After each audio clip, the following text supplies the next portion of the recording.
Assalamualaikum warahmatullahi wabarakatuh. Perkenalkan, nama saya Febi Nur Rahmawati Jafar dengan NIM N1211968. Saya dari kelas Ilmu Lingkungan B. Pada video kali ini di sini saya akan membahas tentang sanitasi dan kesehatan lingkungan pada rumah makan. Adapun rumusan masalah pada materi ini yaitu yang pertama, jelaskan contoh perilaku higiene dan sanitasi pada rumah makan. Yang kedua yaitu mengapa sangat penting untuk menerapkan FIFO atau first in first out. Yang ketiga, mengapa sangat penting memperhatikan bahan dan desain yang digunakan pada peralatan dan pengolahan makanan. Jelaskan melalui contoh.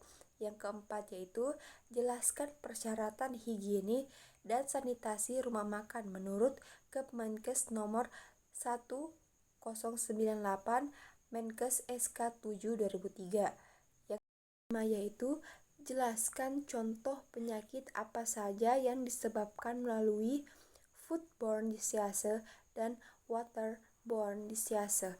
Yang keenam yaitu jelaskan arti dari COVID-19. Yang ketujuh, apakah COVID-19 bisa mengontaminasi makanan dan minuman lalu kemudian menulari manusia? Jelaskan alasannya. Yang kedelapan yaitu jelaskan upaya pencegahan wabah COVID-19 pada lokasi rumah makan melalui aspek higiene dan aspek sanitasi.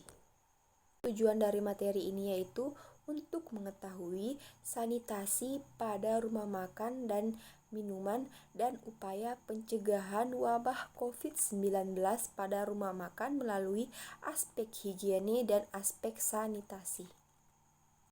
Adapun pembahasan yang pertama yaitu bagaimana contoh perilaku higiene dan sanitasi pada rumah makan. Yang pertama yaitu mencuci tangan dengan air bersih dan sabun untuk kebersihan tangan. Yang kedua yaitu mencuci piring untuk kebersihan piring. Yang ketiga, membuang bagian makanan yang rusak untuk melindungi keutuhan makanan secara keseluruhan. Yang keempat, menyediakan air bersih dan TPS. Yang kelima, menjaga kebersihan peralatan masak. Yang keenam, membuat saluran pembuangan air limbah, dan yang ketujuh, menggunakan pembasmi serangga. Selanjutnya di pembahasan kedua yaitu mengapa sangat penting untuk menerapkan FIFO atau first in first out. FIFO dianggap sebagai metode yang banyak diterapkan pada penyimpanan bahan makanan karena dengan metode ini risiko penurunan kualitas barang karena terlalu lama dapat diminimalisir. Pada pembahasan ketiga yaitu mengapa sangat penting memperhatikan bahan dan desain yang digunakan pada peralatan dan pengolahan makanan. Karena bahan dan desain dalam perlengkapan penting untuk diperhatikan agar makanan tetap terjaga kebersihannya, agar makanan tetap aman dan fresh. Serta harus memperhatikan desain guna untuk mengembangkan suatu usaha produk makanan. Pada pembahasan keempat yaitu persyaratan higiene dan sanitasi rumah makan menurut Kemenkes nomor 1098 Menkes SK 7 2003, yaitu harus mendapatkan surat layak sehat dari Dinas Kesehatan dengan mencapai skor 700. Syarat untuk memenuhi higiene dan sanitasi tersebut harus memenuhi 3 tingkatan, yaitu yang pertama, tingkat mutu A. Tingkat mutu A yaitu dengan skor 901 sampai 1000. Tingkat mutu B 801 sampai 900 dan tingkat mutu C yaitu 700 sampai 800. Pada pembahasan kelima yaitu contoh penyakit yang disebabkan melalui foodborne disease dan waterborne disease. Yang pertama yaitu infeksi bakteri E. coli. Infeksi ini disebabkan karena mengonsumsi daging sapi yang kurang matang dan susu murni serta air yang terkontaminasi oleh bakteri tersebut. Yang kedua yaitu botulisme. Penyakit ini disebabkan oleh banyaknya bakteri yang ada pada makanan yang kurang terpapar oksigen, contohnya seperti makanan kalengan. Dan yang ketiga yaitu penyakit kolera. Penyakit ini disebabkan oleh infeksi Vibrio chlorinae. Bakteri ini ditularkan melalui saluran air seperti danau, sungai, dan sumur.